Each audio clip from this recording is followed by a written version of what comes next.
আপনাকে কথা দিচ্ছি 26-এর পর আপনি আসবেন কলকাতা থেকে এসে পাটকুড়াতে বলে যাবেন, দাদা আপনার কথাটা ঠিক হলো, নারীদের সম্পূর্ণ নিরাপত্তা থাকবে। আমাদের আগামী সরকার ভারতীয় জনতা পার্টি সরকারের হাতে সর্বপ্রথম নারীদের যে ক্ষমতা, তাদের যে উন্নয়ন, নরেন্দ্র দামোদর দাস মোদী আমাদের গুরুজি, তিনি যেভাবে দৃষ্টি করেছেন নারীদের প্রতি, তার একটা পার্ট দেখতে পাচ্ছি উত্তরপ্রদেশ, ডাইরেক্ট এনকাউন্টার।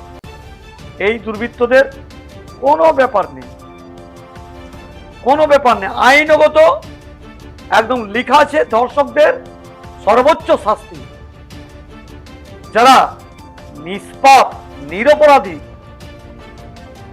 মহিলাদেরকে একেবারে দগ্ধে দগ্ধে, শুধু নির্যাতন ধর্ষণই নয়, প্রাণে মেরে দিচ্ছে, সমস্ত সাক্ষী প্রমাণ লোপাট করার জন্য প্রাণে মেরে দিচ্ছে, ডাইরেক্ট এনকাউন্টার।